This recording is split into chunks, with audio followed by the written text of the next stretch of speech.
Good afternoon. I'd like to call to order the January 7th meeting of the Hamilton County Board of County Commissioners. First, I'd like to do introductions. I'm Summer Dumas, President of the Hamilton County Commission, and we have Vice President Commissioner Alicia Reese, and we have Commissioner Denise Driehaus. Probably be the last time I'll do that because you'll be able to see us on the screen. So I wanted to make sure that I did that. So at this time, I'd like to start our meeting as we always do with our silent prayer and pledge of allegiance. If you could take a few minutes for a silent prayer. Thank you.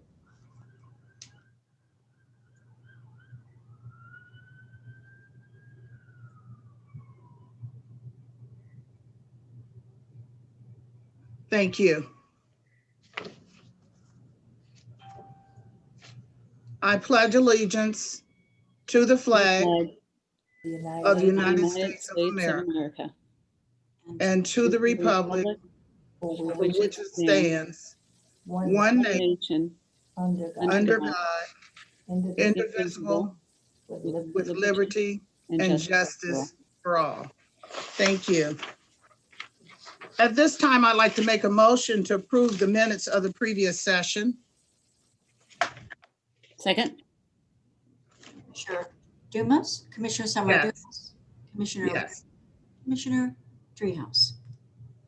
Yes. Yes. Not sure we got that in the right order, but anyway. I got it in the right order. I think it up a bit. So it'll take me a minute to figure this out. Okay, so we just do president, vice president like that. So, okay, very good. Our next order of business is public comments. And I would like for Commissioner Vice President Alicia Reese, if you have any comments or motions you'd like to make. Thank you, President Dumas. Yes, I do have a couple comments. Again, I want to thank all of those. I just had a swearing in last week. I'm on my second meeting already, and we've got a lot of work ahead of us.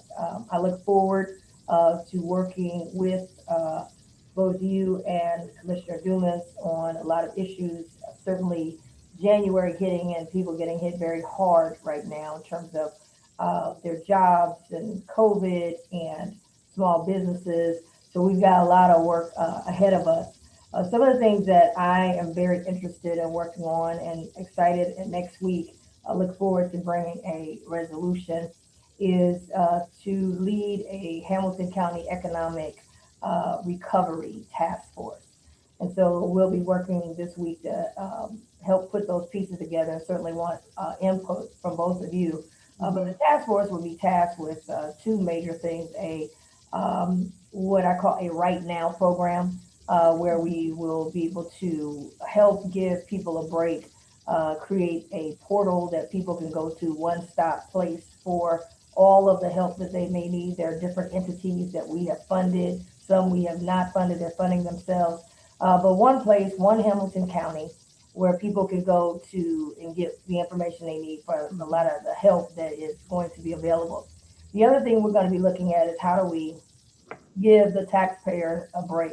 I want to look at what can be done as it relates to, and Jeff is aware of this, what can be done as it relates to property taxes.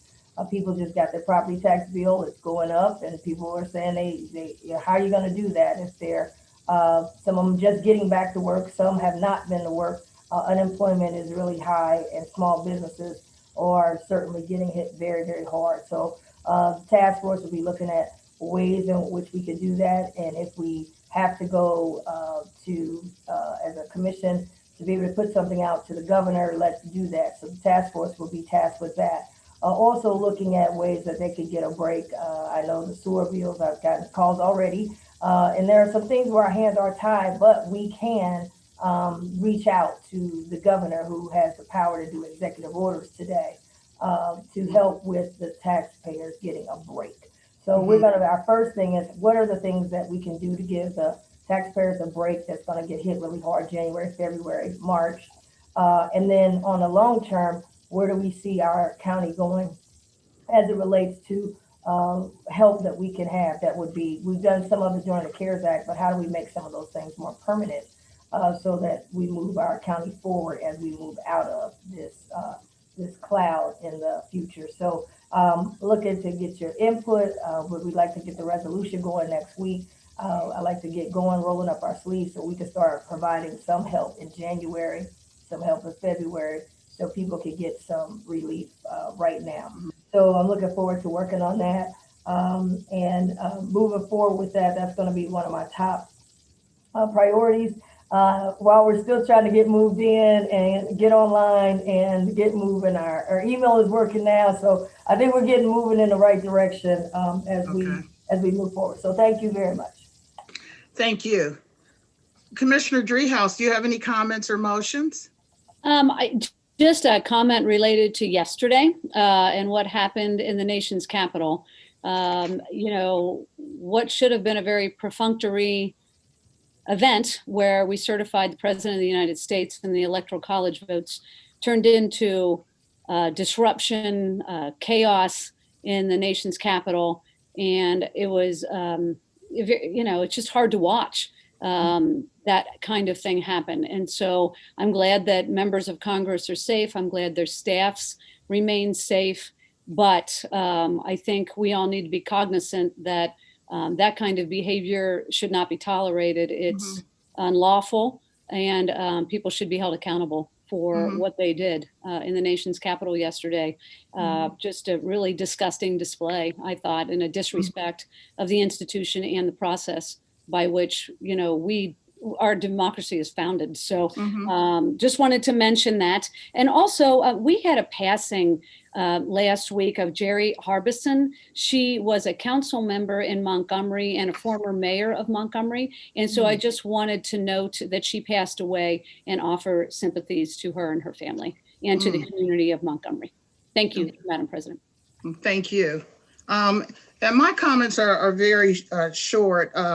First, I want to be transparent because if you hear a bunch of beeping, my electricity is going out as we speak. I've had people in all week, but anyway, but also you notice I don't have any glasses on. People were saying from the public, they want to see my eyes. And so I tried to help with the glare, couldn't do it. So I just kind of printed everything out bigger. So I may be turning a lot of pages. So I just want to be transparent as it relates to that. But also, as Commissioner Dreehouse had mentioned, my thoughts and prayers go out to our elected officials that were up there, as you say, trying to perform their civic duties, and also realizing that it can happen anywhere. And I really pray for them because they were bombarded by hundreds of people without masks.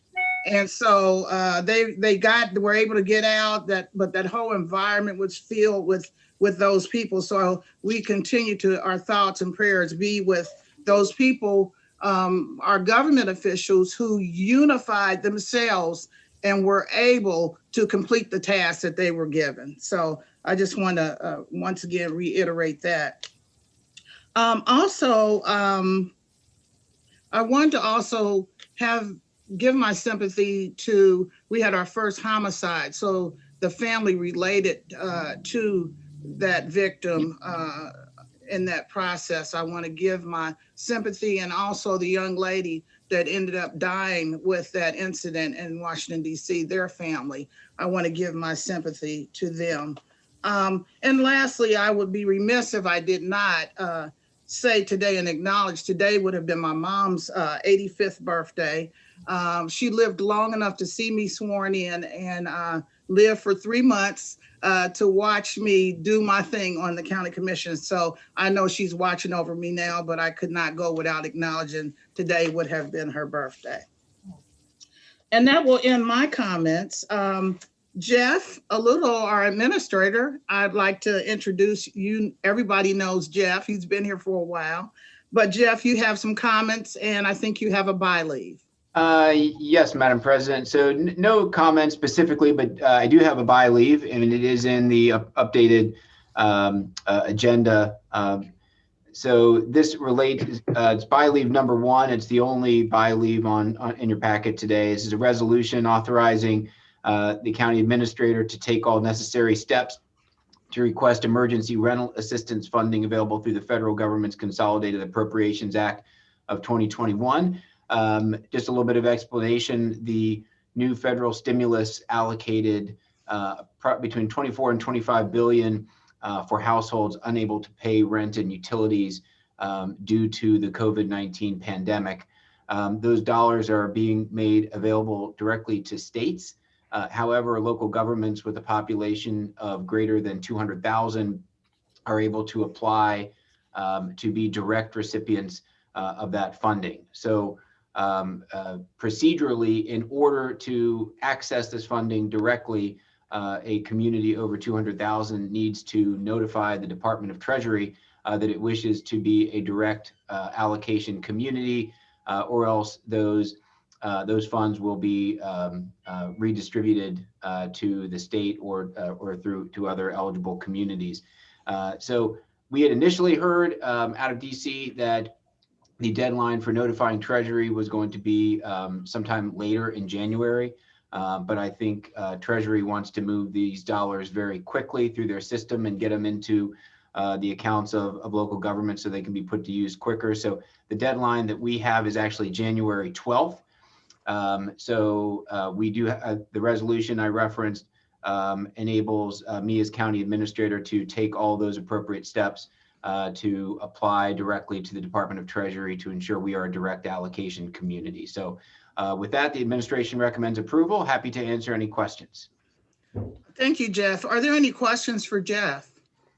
I have a question, Madam President. Yes. Jeff, could you help us understand how much money could potentially come to Hamilton County for rent assistance? Sure. So we are still doing a little bit of calculation on it, but if the dollars, or if the calculation is done precisely as the prior CARES Act dollars were allocated, we're thinking it could be up to 16 million or so.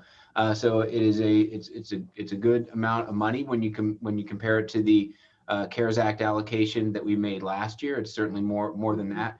As a community over 200,000, we would think that the city of Cincinnati would be eligible as well. So we've already reached out and started some conversations with the city as to try to coordinate these efforts. Nothing really to report on that yet formally, but we are taking those steps. So it's a significant amount of dollars, and the thought from the administration was that the board would want to access those dollars directly as opposed to having them flow just directly through the state. Yeah, no, it sounds great. Thank you. You're welcome. Thank you, Madam President. Yeah, thank you, Jeff. I have a question. Yes. Oh, I just wanted, and adding to that, I know the deadline for us stepped up. Do you have any indication what the timeline would be in terms of the turnaround time? Because I know a lot of people need help right now with rental assistance. Yeah, no, I don't have specific information on when we will receive the dollars in our account. I do know that what we've heard is that Treasury wants to make this available very quickly. And last time we heard that in the CARES Act, we received our funds very quickly after the passage of the stimulus. And I do know that they want these funds obligated by September 30th. So they're expecting to allocate them quickly and have us obligate them and use them quickly. So once I know more about the when we anticipate delivery of the funding, I will let the board know immediately. Thank you, Madam. Okay, thank you. And I think it's important, tell them not to turn anything off, please. I'm sorry, they can return my electricity off. And I think it's really important that we're going to try to coordinate with the city of Cincinnati. And that's going to be something that everyone will be hearing more about through this year, because so often there is a duplication of services that if we only partner and collaborate, which we've done before, but we're going to try to do it even more this year. It will save us money, save effort. We can use everyone's expertise. So I think it's a great thing to try to include them in that process.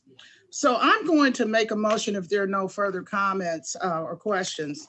And the motion will be a resolution authorizing the Hamilton County Administrator to take all necessary steps to request emergency rental assistance funding available through the federal government's Consolidated Appropriations Act 2021. Second. Commissioner Summer Dumas, Yes. Commissioner Reese, Yes. Commissioner Dreehouse. Yes. Thank you so much. So that passes. Thank you, And Madam I'm glad, Chair. you're welcome. And Jeff, No I'm so additional happy items. to, yeah, you saw that the date was wrong and you found out that it was wrong. We would have missed that opportunity. So I certainly want to thank you so much for that. Well, I would be remiss if I did not pass along those thanks to our liaisons in DC and to Assistant Administrator Holly Chrisman, who informed me that we needed to move today on this. So thanks to Holly. Okay, thank you, Holly. Once again, we thank Holly. So we'll move on. We have a public hearing, a hearing to consider the 2021 action plan. And I see there are several people on the line. So Jeff, you can just kind of let me know who's gonna say a few things. Sure. So as you indicated, Madam President, this is the public hearing to consider the 2021 Community Development Action Plan. We have Joy Pearson, our Community Development Director, on the line. I'm not sure if Emily or anyone else is here with you, Joy, but I would imagine that Joy would be taking the bulk of the presentation today. So I will leave it to Joy to initiate the public hearing. Thank you. Bridget, do you have the PowerPoint to share? Yeah, I can bring that up. Just one second. Okay, thank you. So I'll go ahead and start a little bit. Hamilton County is an urban county, entitlement county, and we receive 3 grants every year from HUD. The next slide, please. The largest and most flexible grant is Community Development Block Grant, which is estimated to be $3.4 million for 2021, as well as our Affordable Housing Grant, the Home Investment Partnership Program at $1.48 million, and the Emergency Solutions Grant, which used to be called Emergency Shelter Grant, which is $292,000. Next slide, please. The city of Cincinnati receives their own grant. Their numbers are much higher, and we receive a grant amount based on the number of communities that participate in our program. So we have, 6 years ago, we had 36 organizations, local governments participating, and now we have 41 out of a possible 47. But our grant is based on the population size, residents' ages, the age of the housing stock, residents' income, and poverty levels. Next slide. The next slide shows the governments that participate in the program. So as I mentioned, Cincinnati has their own grant. Milford participates with Claremont County. And we have 6 communities that we're still working on and trying to educate, and hopefully we'll get one or more new organizations on board for this year. Okay. These are the organizations, and this is on our website as well, the local governments that participate. Okay, next slide. All of our work is reviewed and directed by a community development advisory committee, and that committee is appointed by the commissioners. So up until 2017, the committee was brought together and appointed 3 years at a time. And we found that we didn't have a lot of continuity if we had new groups every 3 years. So we with the board's approval, we changed that to staggered terms. And now everybody has 3-year terms. And every year, 3 to 4 people are up to be reappointed or to have new participation. And as you can see on the slide, we have folks from different organizations representing social service agencies, local governments, and then development professionals, bankers, that sort of thing. I don't think that the picture is accurate as far as the makeup right now, but it just is meant to give you an idea of the types of professionals that we rely on. And the local governments are all participating local governments that are participating in the program. Inherently, this creates a possible conflict of interest for some of the programs, but people just recuse themselves. And we have a conflict of interest form prior to every single meeting that people fill out. And we make sure that if there is a conflict or a potential conflict, then that person recuses themselves. Next slide. I'll go into detail about the proposed budget for Community Development Block Grant. We have split the grant traditionally for many, many years into community-specific projects and then county-wide programs. And then we have planning, administration, and compliance. So the community-specific programs are 1.4 million, county-wide programs 1.5, and then planning, admin, and compliance a little over $500,000. The community-specific programs, let me say real quick, we focus on many different goals that are related to this, in Community Development Block Grant, providing affordable housing for homeowners, providing affordable housing for renters, serving homeless families and reducing homelessness. This is for all of our grants, spurring economic development, eliminating slum and blight, improving public facilities, improving public infrastructure, and improving quality of life. So I have learned in the last couple of years that we are the only county in the country that provides funding provides an opportunity for funding for every single community every 3 years. My colleagues think that we're crazy, but it works, and it helps to encourage more people to participate, and then it also helps to make a difference throughout all of the 41 local governments. So we budget in 3-year cycles, so communities can get a larger project, a more impactful project completed over 3 years rather than a smaller project every year. So each community brings a certain amount of money to the grant. And this year, or last year, for the first time, we gave everybody all of the information they needed so that they could make educated requests and could balance their priorities. And when the communities ask for funding, they prioritize their own projects. We do not direct them or tell them what they can and cannot do. As long as it's eligible, if whatever's their number one priority, that gets funded and then down the line. So as an example, I'm showing the city of Cheviot brings about $190,000 a year to the grant. So we tell them to multiply that by 3 and then divide that by 40 to 45% to ask for funding in that range. So they were, their range is $228,000 to $256,000, and they were awarded $243,000 for a project in year 3, which is the Harrison Avenue Road diet. Next slide. So these are just samples of the community projects. We shared a comprehensive list of all of the projects in a memo through County Administrator Aludo last week, I believe, and it is on our website. But we just wanted to show you the variety of the types of projects that folks can ask for. Okay, next slide. This is a recent project that was done in Sharonville. Actually, Glendale has requested funding for a very similar project in their downtown park, but it's an ADA self-contained restroom. And then the first year they put in the restroom, and then they put in the paths to make sure that they had concrete and asphalt to get to this restroom in Gower Park. Next slide. The next half of this grant is countywide programs. Again, it's $1.5 million.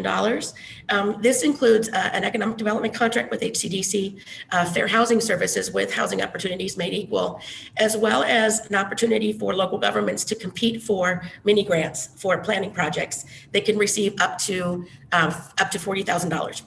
We also have a little over $500,000 budgeted for nonprofit services, and as well as money budgeted, $100,000 budgeted for homeowner programs. Right now, we are doing furnace, HVAC repairs, and in the summertime, we assisted with air conditioning. We also were able to provide matching funds to the health department to get a $3 million loan, a $3 million grant to help to identify and abate lead in single family homes. And this is the second year of the matching funds for that program. And then lastly, we have an economic development program budgeted at $525,000. Next slide. So I started to give a little detail of mini grant. I stopped myself to make sure to stay up with the slides, but we started the program in 2015, and somehow we forgot about it in 2017, but we've done this now for 5 years. And it's one way that we are able to encourage local governments that are smaller to participate in our program because they can access a $40,000 grant. For example, Amberley Village, a year after they joined, did apply for and received a grant for the Amberley Green, the former golf course, to plan for that redevelopment. Next slide. This is a couple of samples. Cheviot received a business district plan assistance with ULI, the Urban Land Institute of Cincinnati, for a technical assistance and professional opinion about what they can do to revitalize their business district. That was in 2019. And then Sharonville received a downtown loop streetscape and design plan or grant, and you can see the picture there.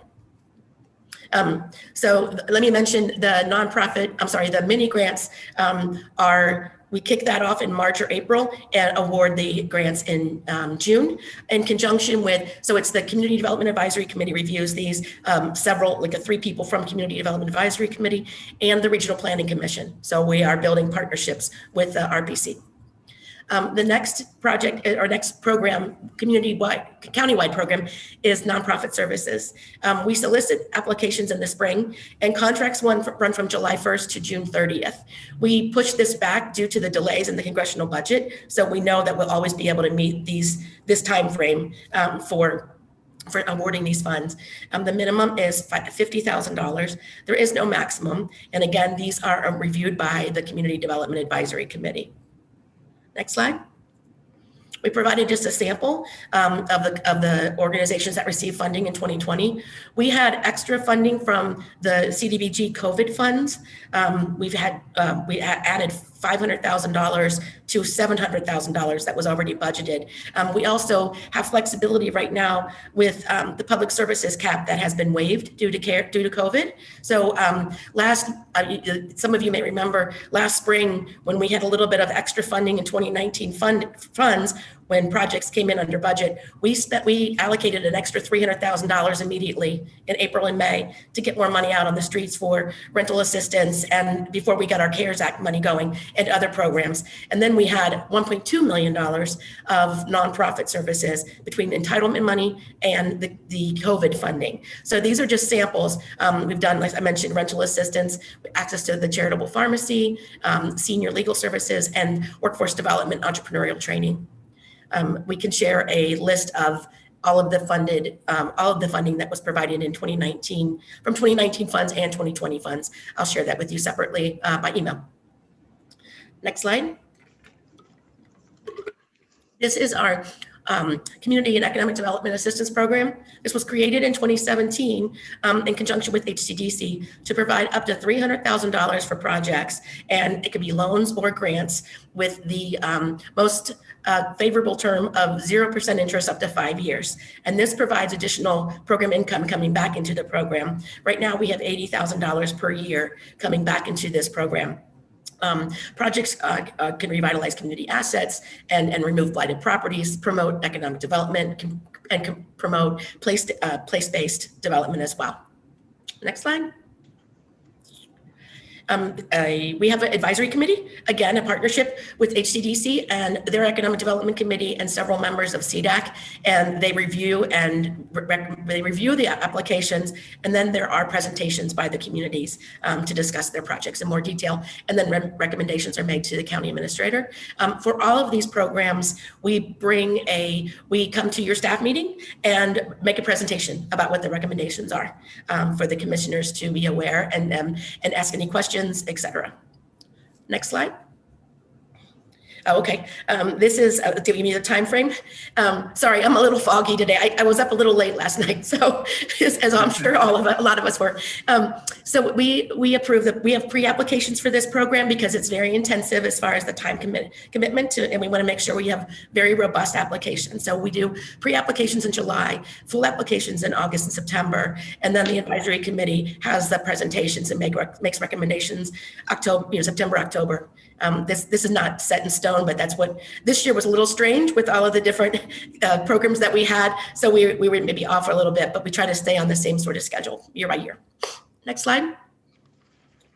The 2020 funds, given the COVID, we didn't have as much leverage in our applications, but we didn't expect that given the economic situation that we're in. So in years past, we have leveraged as much as $17 per dollar. This year it was almost $1 per dollar, but you can see the list of the projects that were recommended and funded for the 2020 CDAP program. Next slide. This is one of the programs. This is a sketch of one of the projects that was funded in Columbia Township, and it's to repurpose and redevelop the firehouse that was there. It's been there since the 50s. That's been vacant, to have a event space and community center and senior center, as well as some office space for rent. And that is a rendering of that project. Next slide. Okay, I'm switching to our home budget, which is the Home Investment Partnership Program. The majority of the funding is provided through a competitive RFP process, 1.2 out of 1.5 million. And we also have what's called a a CHODO operating support, which is community housing development organizations. This is a HUD term that began with the program in 1992. And it is for tenant focused development to happen with the HUD funding. So in Cincinnati, there are many CHODOs, such as Over the Rhine Community Housing and Price Hill Will. But in the county, we lost our CHODO, which was HERC. When the port took it over, it no longer had 33% of the board with tenant focus and with tenant input. But we do have one CHODO, which is the Housing Network of Hamilton County. So for the last 2 years, we've budgeted funding to try to work with new organizations to become CHODOs. So we have more competition for what's a CHODO set aside of 15% of our grant. So this year we will be working with Lydia's House to help them to increase their technical assistance and operating support. They'll receive $50,000. And at any time, organizations can apply for this funding and apply to be certified. In the past, we worked with the Greater Northbrook, but they decided not to pursue the designation. But we're open to working with any organization that's interested in this. Then lastly, there's funding for administration and compliance, and that includes monitoring all of the projects that have been done in the past, some of which have 15 to 20 year affordability periods. So it's quite a bit of red tape. So that's the total allocation. Next slide. I mentioned that we have a request for proposals for the home funds. In years past, we had a tenant-based rental assistance program and found it would be more impactful to use the funding to develop and preserve and acquire additional affordable housing rather than paying for folks' rent. We can also use the funds for down payment assistance. We currently have 2 programs, one with Working in Neighborhoods and one with the Home Ownership Center, that provide up to 5% of the cost of a home for down payment assistance. All of the projects must be in a participating jurisdiction unless they're for special populations and the city funds is participating in the program. So far, that has been reserved for permanent supportive housing projects, such as Logan Tower and 821 Flats. The funds must be used to finance gaps. There are very strict underwriting regulations. My team does the underwriting for these projects, and then we work with the National Development Council to double check our work and to also give us the most up-to-date information on what's going on in this environment. So, for example, we have applications that we've reviewed right now and sent them to NDC over the last week, and they've been able to say, hey, I have a concern about this one project because their construction costs to be higher because the cost of lumber has gone up 30%. So it's important for us to have that outside professional expertise, and for the value that we get, we are very grateful for their review and their help. And then all of that information will go to the Community Development Advisory Committee, again, for recommendations and review. Next slide. This is a recent project that just got finished last year, 821 Flats over by St. Joe's in the West End. I will mention that we have a maximum amount of funds of $300,000 per project, but for right now, we increased the amount to $500,000. Frankly, last fall, we didn't receive any applications. So we reopened the application process in part to get additional applications, but also to provide additional support to projects that were funded in 2019 that needed more funding due to the increased construction costs and some other instability in their financing. So they had more need. Okay, next slide. This is the last grant, the Emergency Solutions Grant. This funding is allocated through the Continuum of Care, which is in the Hamilton County. In Hamilton County is Strategies to End Homelessness, and the City of Cincinnati's funds go there as well. Cincinnati receives, I want to say, about $960,000 a year. We receive much less, but our funding is used for rapid rehousing and administration, and the city's funding is used to cover all of shelter operations, as well as homeless prevention and rapid rehousing. As you know, this year, we received 2 additional ESG CARES funding through HUD for $2 million, and that funding has been used for temporary shelter and many other, anything that's needed, working in conjunction, in partnership with the City of Cincinnati and with the Continuum and the Homeless Coalition. Next slide. That's it. So okay, thanks, Bridget.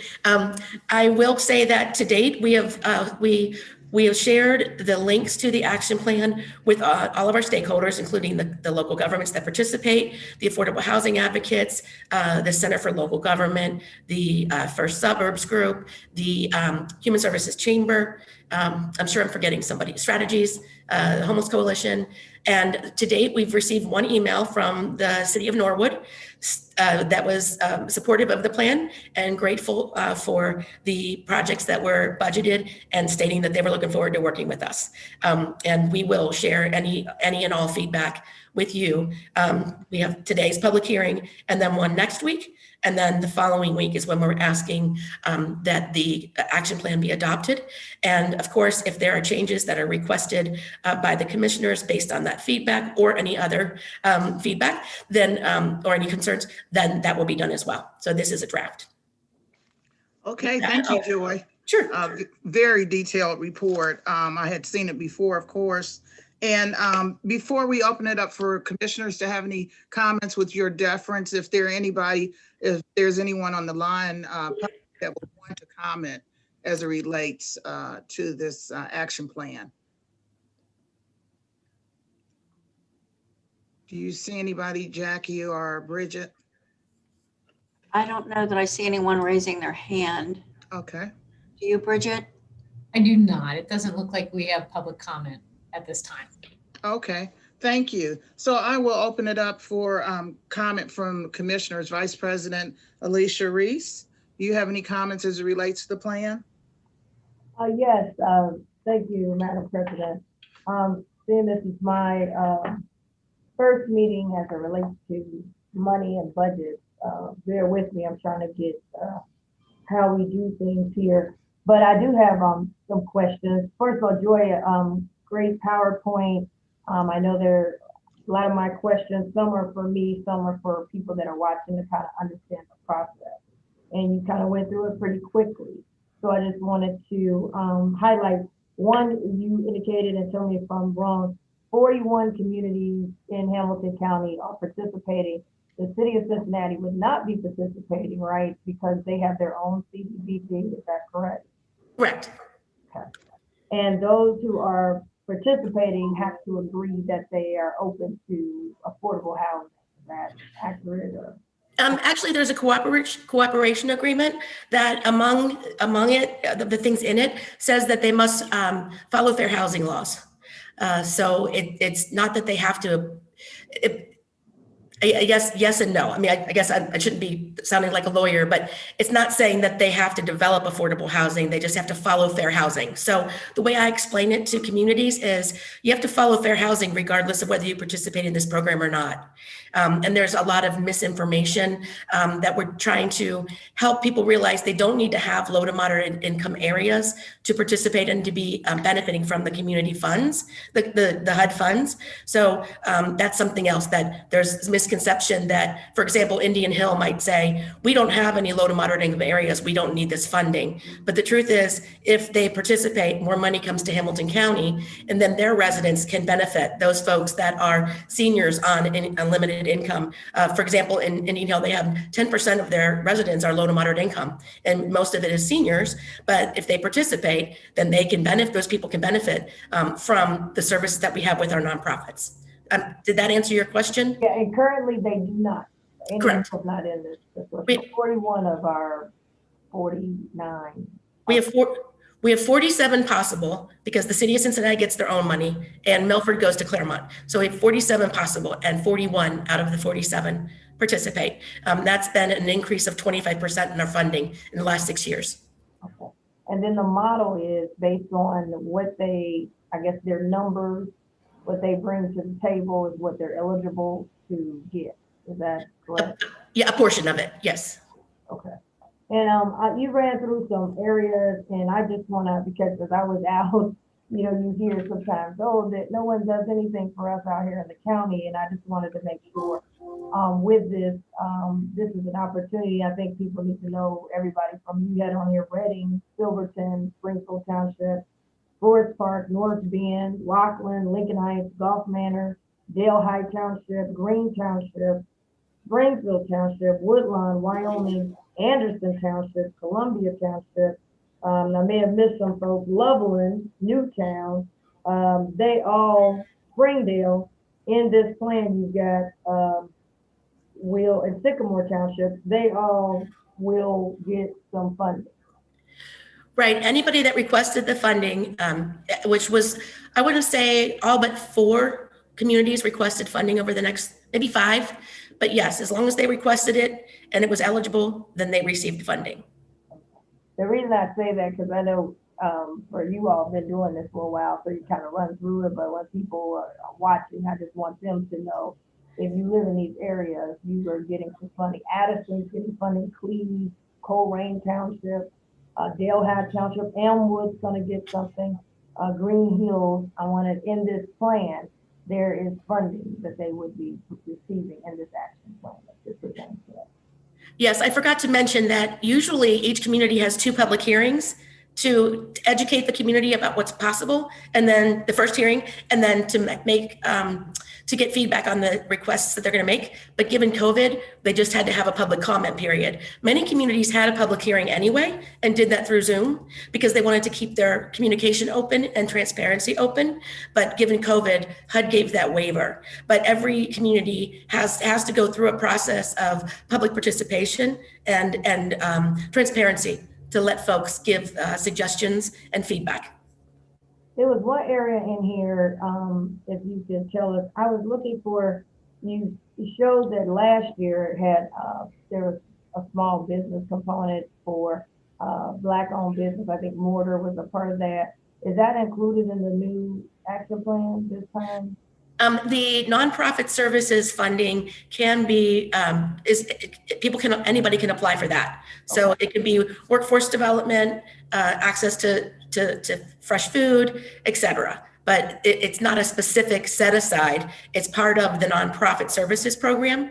And then small businesses, right now, well, let me back up. The Community and Economic Development Assistance Program the local government has to do the ask for the funding, but they can partner with a business which has happened in Wyoming with a small business, LL Spirits. They've received $300,000 from that fund to develop Container Row, and that is a minority-owned small business.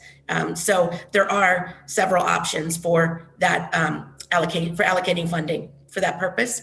And then I was going to mention with our CARES funding, we provided up to $100,000 to each local government to implement a project that would help them deal with COVID. And 50% of them, we have about 25 local governments that have applied and received approval. I want to say 14 are doing parks and playgrounds, and 11 are doing outdoor seating or small business assistance. So that's another avenue that we've been able to use that COVID funding right now to get money out to the small businesses.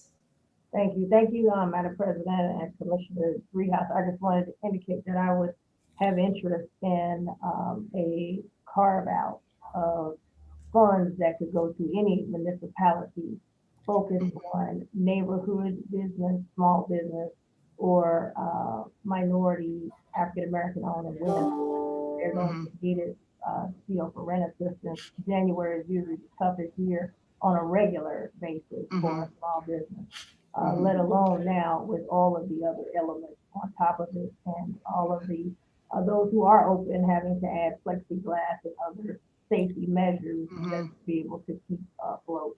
So certainly we look at working with you all to maybe have a motion to carve out a component Mhm. that would be available just for that, so that they don't fall through the cracks.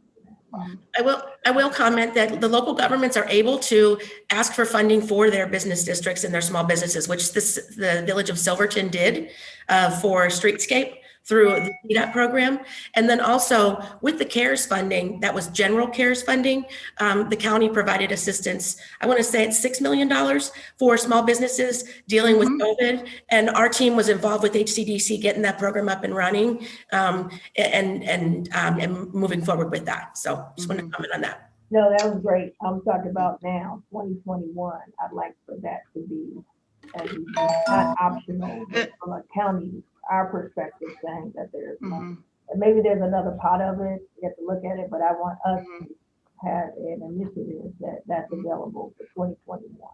And we're certainly, thank you for your comments and also your questions, Commissioner Reese. And certainly we'll look at this year about how we can continue to provide monies, financial support to those entities. A lot of that information is on the website and the public can look at that. And any of those persons that are asking questions or whatever, they certainly can call in. We need more audience to watch us. So it sounds like some people are directly asking you some questions, which is okay if, you know, people want to be anonymous, but we certainly would like for them to call in.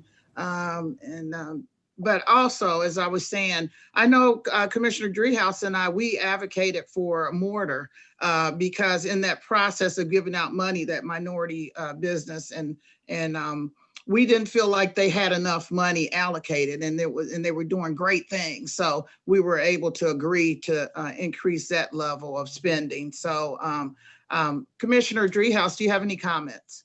Yeah, no, that is true. And I appreciate you bringing that up. And they had applied from my recollection, and I think we're getting a smaller allocation, and we increased it to make sure that we were hitting that mark with Mortar, who, you know, it works with minority owned entrepreneurial businesses. So we wanted to be especially helpful there.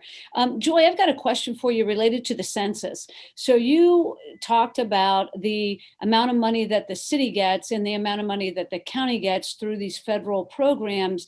Our census numbers went up a little bit. And I'm wondering what we can anticipate, maybe, given those numbers. I know that it wasn't a huge increase, but there was an increase. And so any insight there on what might be coming? You surprised me on that question. I will find out. I will say that we did allocate $100,000 of community development block grant money for administration from last year to help on the census effort. And the city funded $100,000 as well. Steve Johns and Bridget Doherty and others were instrumental in being on that team. But I will find out and let you know. I'll check with our National Community Development Association. Yeah, Madam President, as you know, we were very instrumental in trying to get folks out to be counted through the census. And this was one of the reasons, because this funding is tied to our population. And so the more population gets counted, the more dollars we get from the federal government in these kind of assistance programs. So Joy, if you could just, I figure that might take a minute. I'm not even sure those numbers are final yet. But as we get them, if you could just let us know, I think that might be valuable information. Yeah, the numbers aren't out yet. There's no official numbers out yet, but I'll find out when they will be released and what the estimates are. Thank you. We will know by February 26th what our 2021 grant is. HUD has 60 days once the Congress and the President have passed the federal budget. And so the question is whether or not the census data is updated for 2021 or if it's going to have to wait till 2022. Yeah. Okay. Thank you. Okay. Thank you. That's a great point. I want to kind of go back to what Commissioner Reese had spoken about, how we've helped people. For instance, as you were saying, $6 million for small businesses, for 800 businesses that we help. I want to look at rental assistance. We help quite a few people, not as many as we wanted for rental assistance, but the fact is we helped them for 3 months. So it's been now, where are they? Are they out on the street? Because I've talked to some of them that we've helped. So to be able to help them for the amount of time that we have through the CARES Act is okay for them, but what do we do now? So there are a lot of people that are hanging, and we will get, as we said, additional monies in, but what do we do for the time we help them and now they're kind of just hanging out there for all kinds of reasons? Can I just make a real quick comment that we had a meeting this morning with the providers for the existing CARES funding, and we do still have some existing funding, and we'll be updating our website, which will direct folks to go to the specific agencies that have the additional funding. I know it's at least $700,000. Okay. And that's awesome. And that we have that additional funding. The key is to be able to get the marketing out, to let people know that it's available. Because I heard you say, Joy, that some people didn't even apply for some of the grants that were available. So you went out again, which is great. So we have money on the table and we're doing the best we can, and we're using all the staff to do all the things that they're doing, and they're doing great.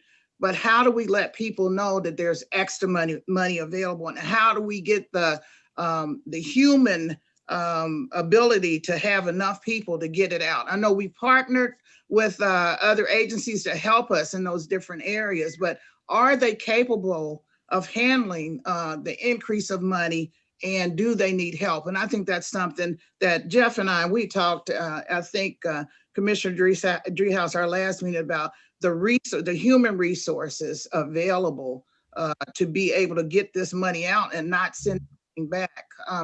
Jeff, do you have any comments as it relates to the action plan or anything that's been said?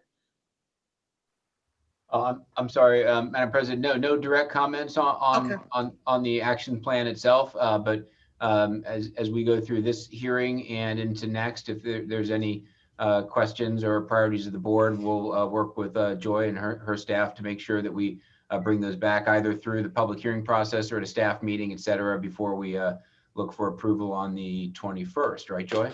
Correct. Okay, very good. So the fact that we're going to have another public hearing, Jackie, we won't close the hearing until we have our next one, or do we, correct? Okay. No, we closed this hearing. We have to have two separate hearings. No, I was asking Jackie, so to make sure, yeah. Yes, close this one because the Okay. next one's coming. Thank you. Madam President, before we close, I just want to, and you talked to Jeff a little, I just want to kind of explain where I'm coming from. We all represent a lot of people that work. We don't look at this. We love for everybody to look at us on Zoom, but everybody doesn't. People working, some people don't know this even exists. I'm coming into office and did not know this process. So when I ask a question, that's why they sent people like us down here, because they can't be down here. So I will be asking questions. Joy, I hope to get an opportunity to sit down with you. I just got the plan yesterday. Now, you and Commissioner Driehaus have been around, they've done things, and it would be different if I did not have to vote. But because I have to vote, I have to ask the questions.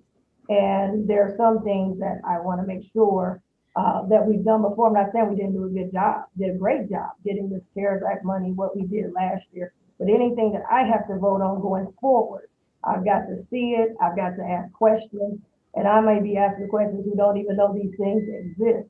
Or I'm asking questions about people who say, we've never gotten anything, but we look on here, they have. So I wanted to make sure that maybe their municipality hasn't gotten it out to them. So that's where I will be coming from on these questions. There's a lot of things that's asked me to vote on stuff that was passed before I got here, but unfortunately, I'm asked to now put my stamp on a vote as well. And so before I do that, I must see it, I must ask questions, and I must get those presentations. So Jeff was great yesterday. We were for about 2 hours going through this.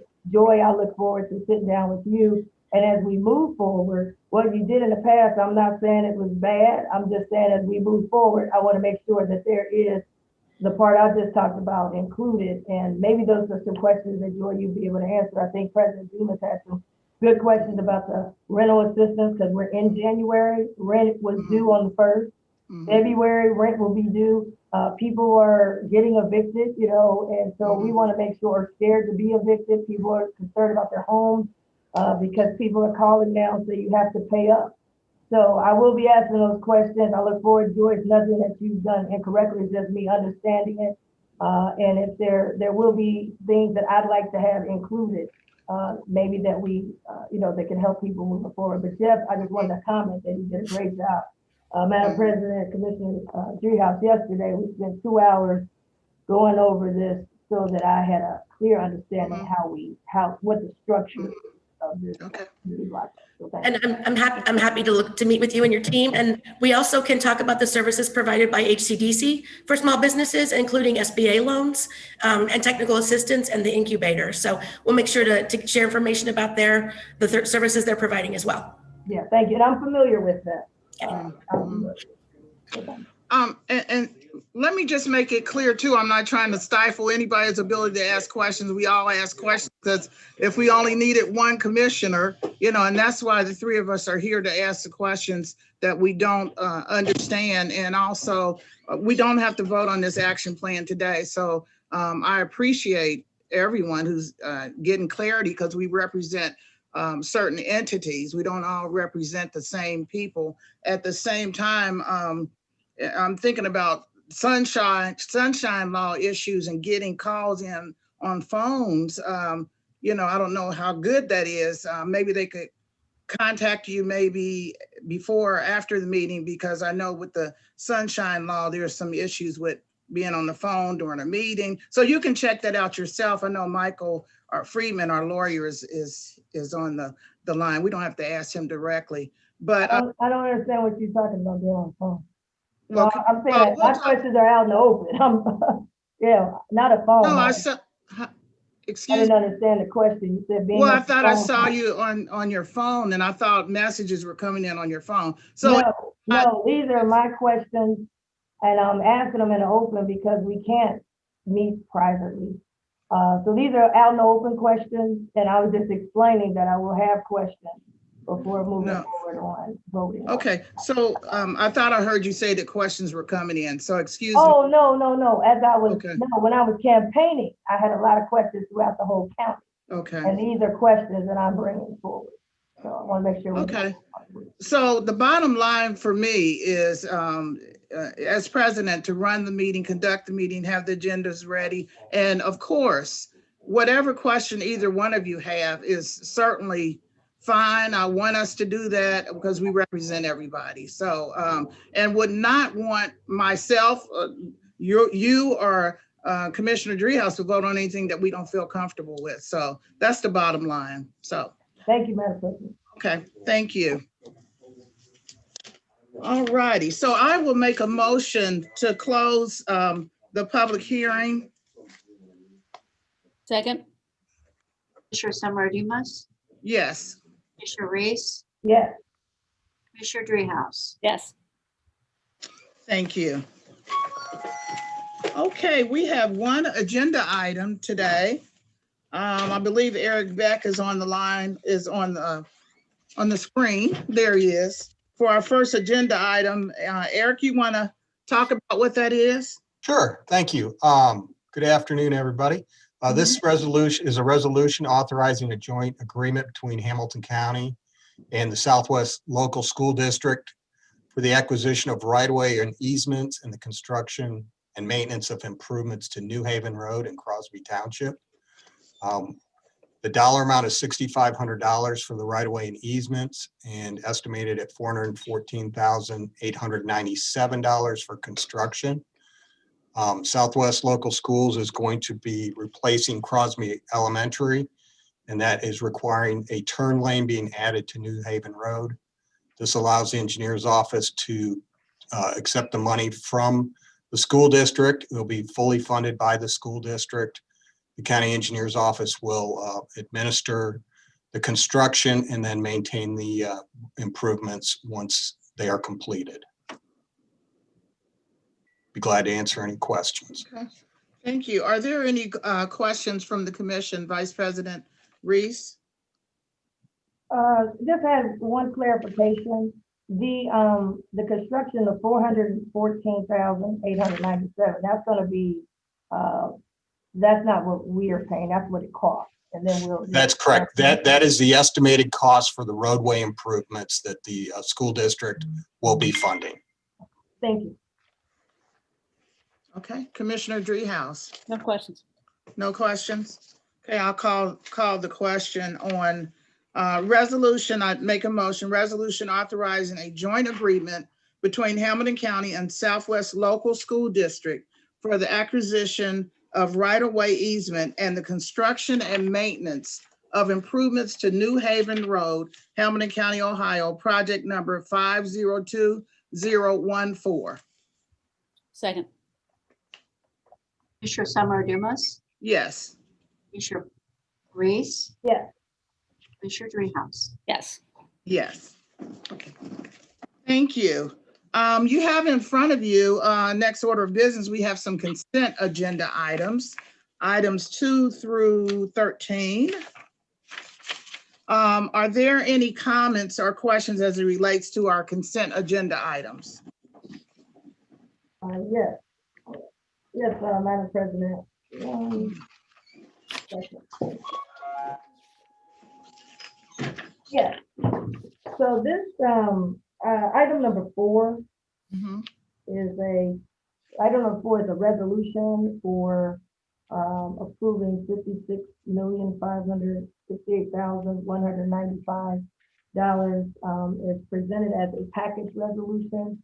Mhm. And I had asked for Jeff to provide who was getting this kind of a line item so I could understand them. One of them deals with the Port Authority of Greater Cincinnati for $2.8 million. Mhm. And I know typically they were getting about 800,000, but there was another additional 2 million for site readiness. I have not had a chance to get that presentation, and I'm not comfortable at this time without the presentation. I know that they did a presentation before I got here.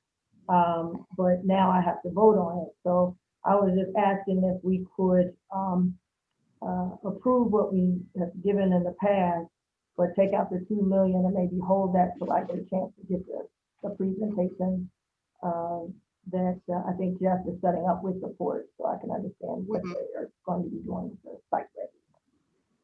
Okay, why don't I address what your concerns are? We could do it, well, Commissioner Dreehouse, would you like to comment about item 4?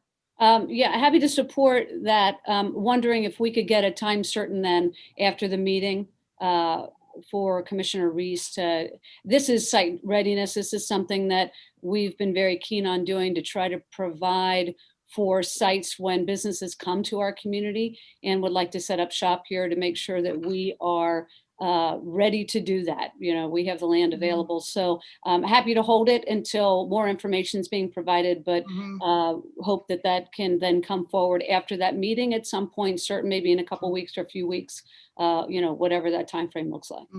Okay, thank you. We actually have a couple options. We could, Commissioner Reese, are you comfortable with the 800,000? Yes, I'm willing to Okay. move forward Okay. on that. I did talk with Jeff. I don't know if he wanted to chime in here. There were 2 items on here that I had some concern about. One was the Port Authority, one was the Millennium Hotel, but he told me that was for debt services. And I had asked him, I know it was passed in the budget, and I kind of asked him, why didn't this get passed before I got here as well? And because I have to vote on it, then Right. I have to know what I'm voting on as it relates to money. So if I'm willing to, the 800,000 is what they have been getting in the past, and I'm willing to go forward with that today. But the 2 million, I'd like to at least get that presentation and be able to ask questions about what they're Sure. going for. And that's no problem at all. I'm looking at Jackie. We could amend it and approve the 800,000, or we could just defer the whole list until a time certain. I'm hoping within a week, because there's several other entities on that list. So we can either amend it or we can just defer the whole item to next week. Madam President, if you want to amend it, you and Commissioner Dreehouse, I'm not trying to stop moving forward. I'm willing to amend it so that the others can move forward. My understanding from Jeff, and maybe you can weigh in on this, that even with the 2 million, there's been no plan yet presented anyway for it. So, you know, that would not hurt us because it's, you know, there's no plan yet. They're putting it together. Right. Yeah, So if I could help. just briefly, yeah, I think the time sensitive nature of that 2 million is less urgent than some of the other items on here. You know, we have vendors on here where the establishment of this purchasing authority will allow us to make payments on contractual services that are due. So I appreciate Commissioner Reese's offer to amend that specific line item. I think that would work better with our obligation to get payments out to certain vendors. So if the board would prefer to go that way, I think that would be more consistent with the administration's desire to move forward with some of these as well. Okay, so we're gonna need a motion. We're gonna need I a see. motion to amend this resolution, changing this line item to $800,000 and the total up in the whereas paragraph that says $62,868,195. We need to amend that as well, so that reflects correctly. So let's just do a motion to amend. Hold on for a second, Jackie, because Michael keeps trying to get in. Michael, Michael, did you want to say something, our lawyer? No, I think I was just going to suggest what Jackie did, in that a motion be made to amend the specific line item as well as the total. My only suggestion would possibly be that considering we typically do consent all as one, that you maybe single this one out, vote on it, and then go through and do the rest of the consent as a whole, 2 through 3, and then 5 through the rest, which I believe is 13, and then single number 4 out and move to amend it, and then move to approve the amended resolution. That would be all. Okay, great. Is someone adding up what the total would be minus the 2? What was it? I believe, Madam President, that we would just be removing the 2 million. The 2 million. Yeah, Okay. so it would go to $60,868,195 for the total. So it's gonna make that motion. I'm getting ready to, but I'm looking at, I have 56 million. Yeah, you have the latest version of the agenda was modified. There were a couple of typos in some of the allocations. Since in particular the Cincinnati Zoo and strategies to end homelessness, it was just a matter of a 0 being left off of each of those. Okay. That increased both of those. Okay. So what's the total then again? The total on the as it shows Minus in the 2 resolution, million. Yeah. minus the 2 million is $60,868,195. Thank you. So I'd like to make a motion to amend resolution number P002-21 and amend the total to $60,868.195. And you're going to amend the Port Authority financing, the number to $800,000. Is that correct? Yes. Okay. Amend their allocation to $800,000. Is there a second? Second. Commissioner Summer, do you Can I just for clarity's sake, I just want to repeat that number one more time. So it's $60,868,195, correct? Yes. Okay, thank you. Commissioner Summer Dumas, Yes. Commissioner Reese, Yes. Commissioner Dreehouse. Yes. Now a motion to adopt the amended resolution, please. Okay. So I'd like to make a motion to adopt the amended resolution. Second. Commissioner Summer Dumas, Yes. Commissioner Reese, Yes. Commissioner Dreehouse. Yes. Thank you. Thank you. Thank you. Okay. Thank you. And thank you, Vice President Reese, that allowing that to go through and also getting the information that you need. And hopefully we can look at passing that in about a week. So if you could let us know when that can happen, and I'm sure the Port Authority will be reaching out to you. Okay, so as it relates to our consent items, I'd like to make a motion to adopt item number 2 and item number 3. I think Mike was saying that to do it separate. Item number 2 and item number 3 and item number 5 through 13. Is there a second? Second? Commissioner Summer Dumas, Yes. Commissioner Reeves, Yes, Commissioner Dreehouse. Yes. Okay, that will do it for our formal agenda. Are there any comments or questions or that any of the commissioners would like to make before we move to adjourn? Madam President, I'd like Yes. to make a comment. I want to thank Sheriff McGuffey.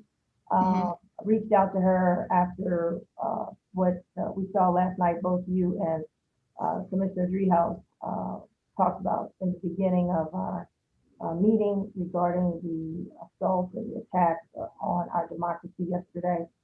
And I reached out to her just to touch base to see if she was in contact with folks to make sure certainly everything is secure here in Hamilton County.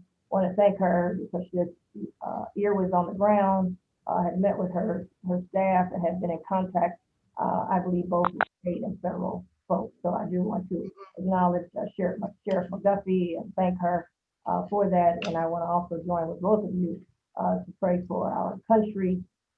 Certainly that has shown a security breach, not only to the country, but to the world. And so certainly prayers for those Congress folks that were there, and workers, et cetera, but also for our country at a time when the world got to see the attack on our democracy and how unfortunately easy it was for folks to get inside and do what they have done with our country at risk. So thank you again to Sheriff McGuffey, who I reached out to, who has been in contact with other authorities around the state and the country. Thank you. Thank you. Any other comments? I'd like to make a motion to adjourn. Second? Commissioner Dreehouse, I'm Yes. sorry. Oh, sorry. Summer Dumas. We'll get used to this. It's okay. Yes, I'm sorry. Yes. Commissioner Reeves. Yes, Thank you. Thank you. thank Have a you good all. day. Thanks.